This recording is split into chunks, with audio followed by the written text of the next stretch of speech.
Hello, everybody. It's Heather with the Leadership with Heart podcast. And today I am tickled to have Jennifer Waller on.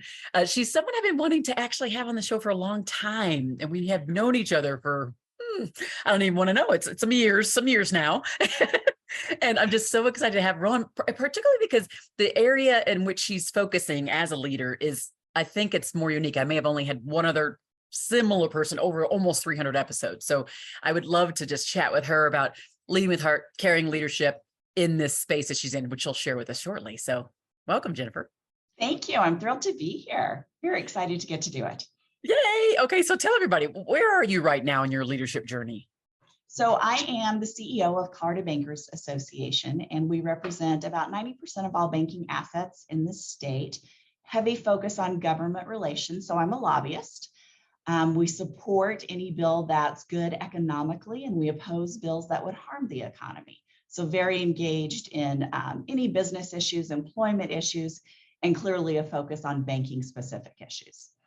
Awesome. And then what do you think, as I think about your kind of elevation, because you've been in this field for a long time, you've been kind of in a similar role, and then of course elevated to the top position in the organization. How do you feel like maybe has your view changed as it relates to leadership, leading the organization, internal and external? Has any of that changed? Have you had any ahas in that process? Oh, so much has changed.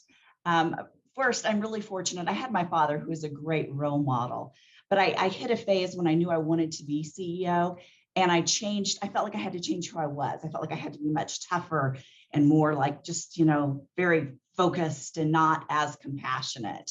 Then I had a mentor, Joanne Sherwood, who said, no, you can be yourself and be your authentic self and still have a goal, and you're going to get XYZ done. But there's a lot of ways you can get there and still meet all the needs of people that are relying on you to get to that goal. You don't have to change who you are. And that was really an aha moment, because I'm naturally very collaborative. I want to know how everyone's day went. I want to know how their kids are. I want to know all of that. And for some reason, I thought to get to the top, I had to put that part of me aside. And you don't. You can really be true to yourself. Ooh, I love that so much. Oh, just gave me the chills. And kudos to Joanne. I know her too, and I appreciate her being that positive mentor for you to let you know that, because I do think that generally people overarchingly think of themselves as having to kind of change who they are, and stiff, no longer kind and gentle. I've got to get it done, whether it's male or female, but it's even more so on the female side, because most of us, not all of us, most of us do have this inclination to be nurturers or want to be present or want to be compassionate. It's kind of who we are. And so it's interesting to think about having to kind of throw it all away because like a role changes, right? Right. And I argue that there's a business argument for actually being very compassionate. If you take the time to greet your staff, to learn what happened during their weekend, to know what's going on with your team, and to make sure, like if you have a team member who's got a kid who's sick at home, we've all been there, if they can just go home and take care of that kid, when they're back in the office, they're all in, they can be really focused. But I know when I was a single mom, if I was worrying about my child or who was taking care of them at home, I really wasn't that present at work. I was getting my job done, but I wasn't all in because I was focused on home. By taking care of the team, giving them the flexibility to take care of what they need to in their personal life, when they're with me at CBA, they're all with me. They can really focus on the task at hand because I've allowed them to take care of whatever they need to personally. And therefore, the product they produce is phenomenal. I work with amazing people. I love that so much. And boy, you can just see the passion, and that passion that you have for your people. I know they feel it. And that's the thing that happens is when they feel it, they want to do more for you. They want to do more for the organization. I am completely with you when it comes to this idea of a business case. That's the reason why it's like all the work I do focuses on this concept of carrying leadership, listening, compassionate, showing up with compassion, because I have seen firsthand how my teams over the years have responded to that type of leadership and what they would be willing to do for me, for the organization as a result of it. It's like, duh. It seems so like someone's like, this is so base. I've already heard this, but it's the practice. What are we doing to be these people every day, right? What are we doing to be these people? I call it kind of the mama approach. It's like, we still have to get the work done. We still have to have this done, but I can still take care and make sure you're getting your needs met as a person individually and still meet these goals professionally. In fact, Who my would have team calls thunk? me the mama at CBA.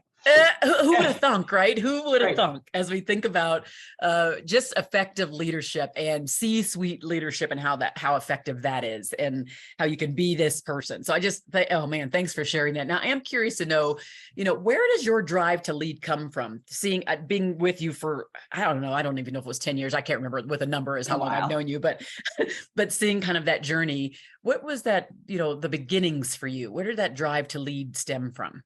So I'm going on my 24th year at CBA. And when I took the job, I actually thought I would run for political office and this would be a stepping stone.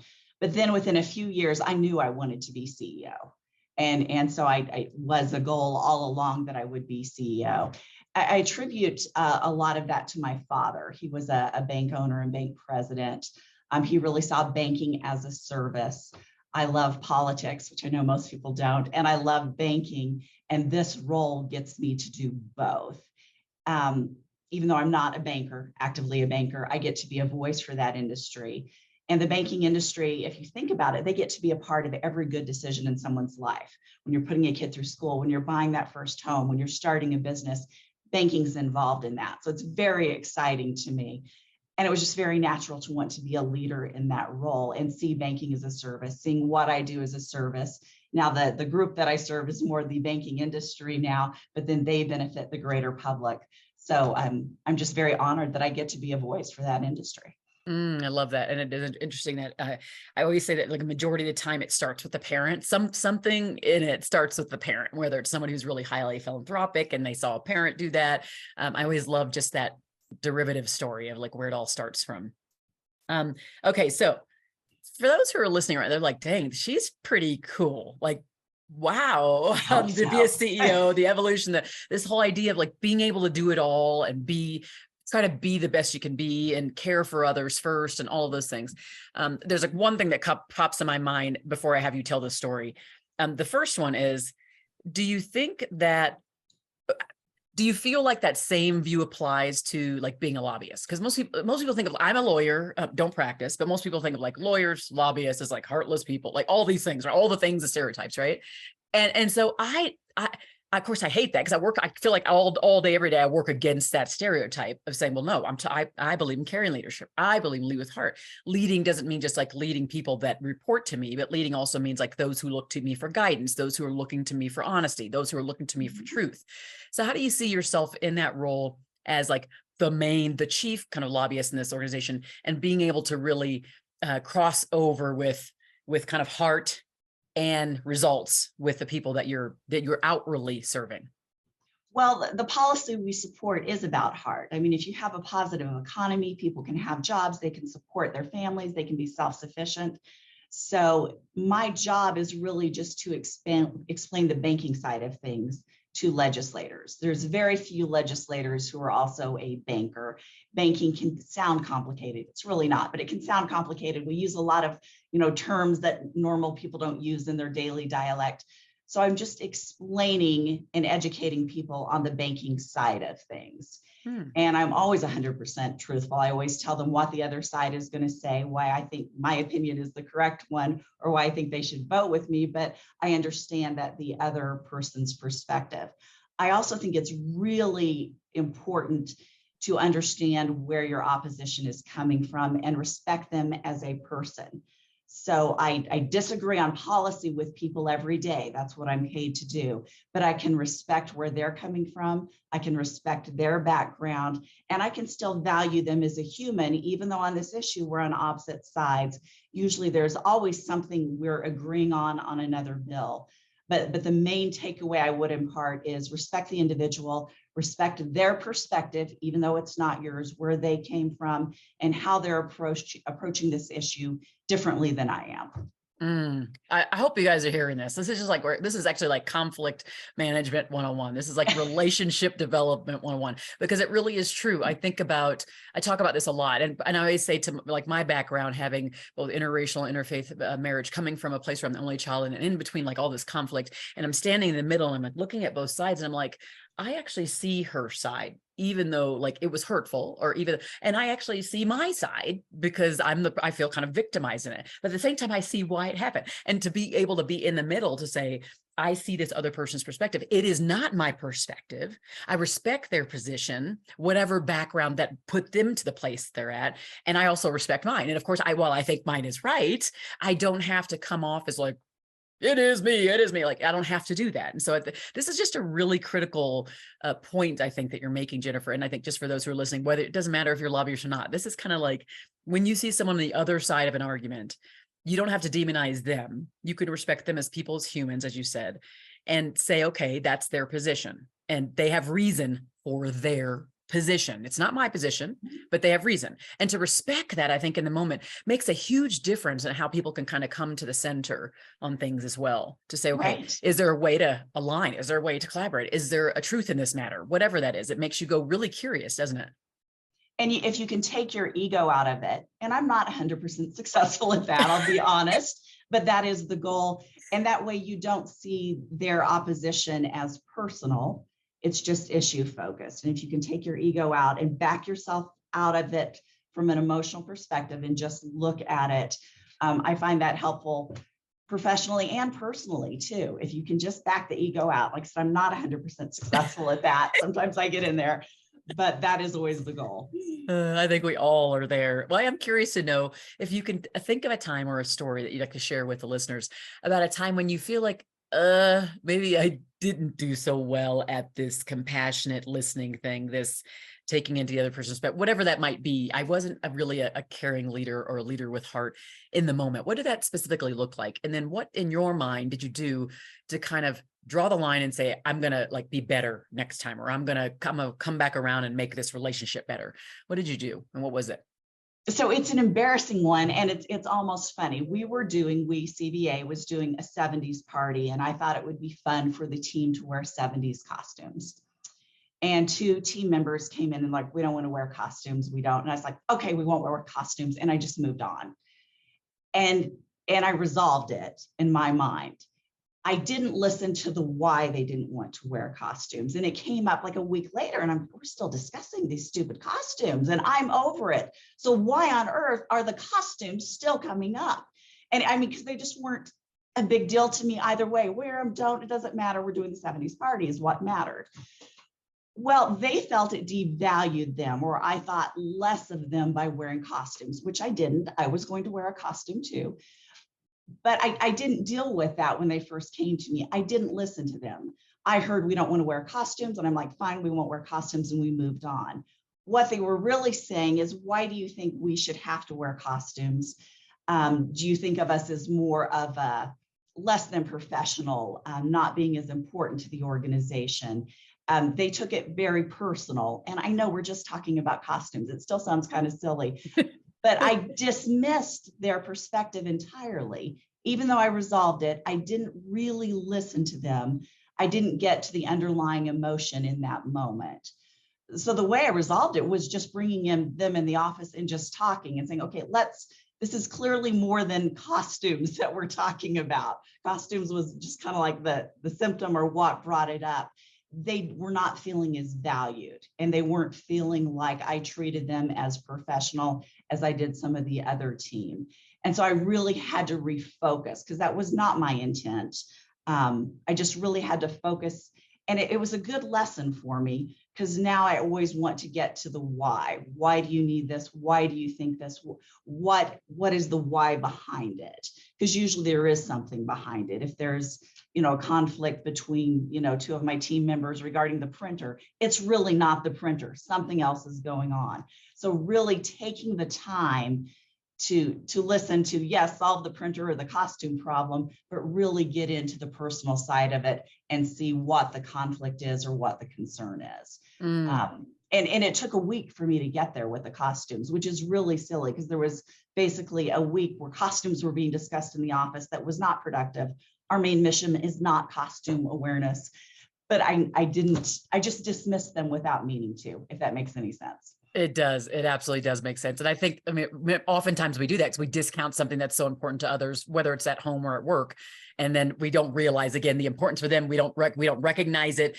And when we don't, then they don't feel seen. They don't feel seen or heard when we're there. So I totally get Right. that point. Oh my gosh. Well, that's good. I appreciate that. And, just even though you think it's embarrassing, like the humility to be able to talk about it. Cause I know it's not easy to talk about when we do something that all of a sudden we're like, boy, that was really stupid. Because And we we all don't do do it. costumes at anything anymore at CPA. There's no costumes. I will never do that again. All right. So now we have actually reached the part of the show where you ask me any question. You ask me anything you like. What might be the question you'd like to ask me? So what has been your most challenging situation in coaching individual leaders?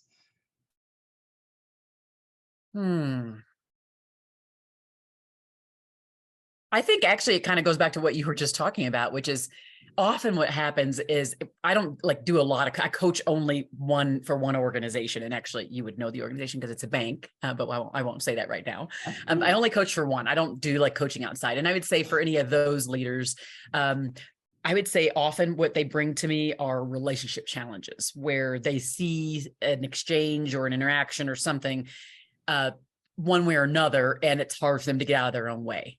Right. So it's just like Mhm. so trying to help them. I would say the biggest thing the thing that I see that ends up being harder, and I have to work on it often is helping them to see the other person's perspective, understand what you were talking about, which is the why behind a response to them.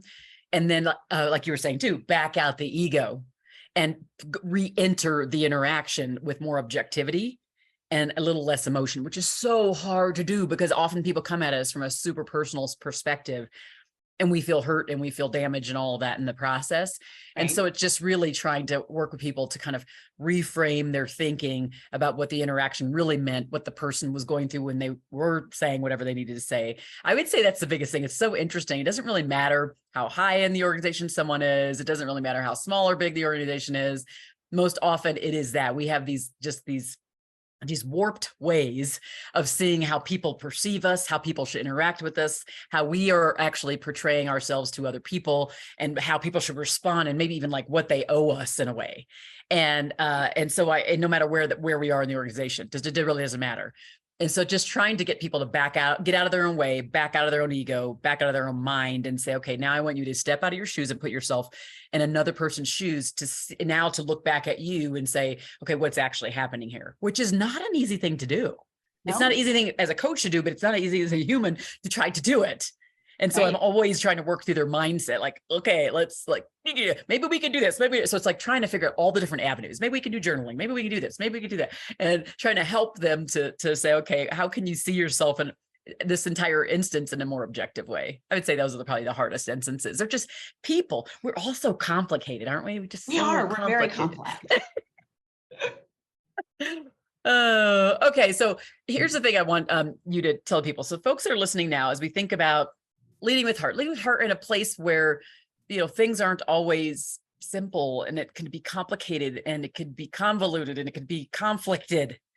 What might be a couple pearls of wisdom you would leave them with as they think through, how can they be more even keeled? How can they see things differently and see the other side? What couple things would you like to leave them with? Well, a couple things. One, for them to know that they're going to get through it just fine. Take a breath, take a pause, think things through. You don't have to resolve everything immediately. The other thing that I think is extremely important is having a mentor. Joanne Sherwood is still available for me to call her anytime I want. And have a group of people you can really rely on to talk things through. I have several friends. Lauren Furman, who's head of the state chamber here, I'm very close to. Another group of women lobbyists who, depending on the issue, I can trust them. I can rely on them to give really sound advice. I can rely on them to tell me when they think I'm wrong, which is extremely important in friendships. So make sure you have that group. Make sure you have your network of people that can help you talk through things and also help you recharge. It's hard to be on and high energy all the time for those you work for your family, for your kids. And I need the close connection of friends. They kind of help me recharge, help me reground, keep me centered and focused. So I'd encourage everybody, get your team, have a strong team for you. I love that. I do say that. Even that last book on the art of caring leadership, I talk about having that network, the supportive network, people who will call you on the carpet when you're clearly wrong, but you can't see it. And those who will also say, listen, no, you did do well. And they'll prop you up also when you need it as well, when you're like pushing yourself down. So I Right. love that fact. I think it's so important to do that. And I always try to do, I'm trying to expand on that. Like, come on, just, am I really being like crazy right now? That's usually my mom. I usually, or my kids. Funny enough, I have like kids who will be super honest, be like, Mom, that's just stupid. Oh, okay. Sorry. That was me. It was me being stupid. Okay. Kids are brutally honest. They are. And so I'll go to them and be like, what do you think? And they're like, I don't get it. I don't see what the issue is. Okay. Well, if you don't see the issue, it means there should be an issue. It means I got to stop now. So I totally get that. You know what? Like I said, I'm so happy that you were here, Jennifer. And for those who are listening, and if you got, I mean, I hopefully you heard some nuances in here and you had some great learnings. And if you did, please do share this far and wide. That's how more leaders get to some of these conclusions. Maybe they see themselves out of a problem they're currently in as they listen to these episodes. And I just appreciate this, Jennifer. Some of these things are topics or nuances that really hadn't been discussed before. So I appreciate you coming in here and saying yes, finally. Thank you. It was great to visit with you too. And thanks everybody for listening to the Leadership with Heart podcast. Be well.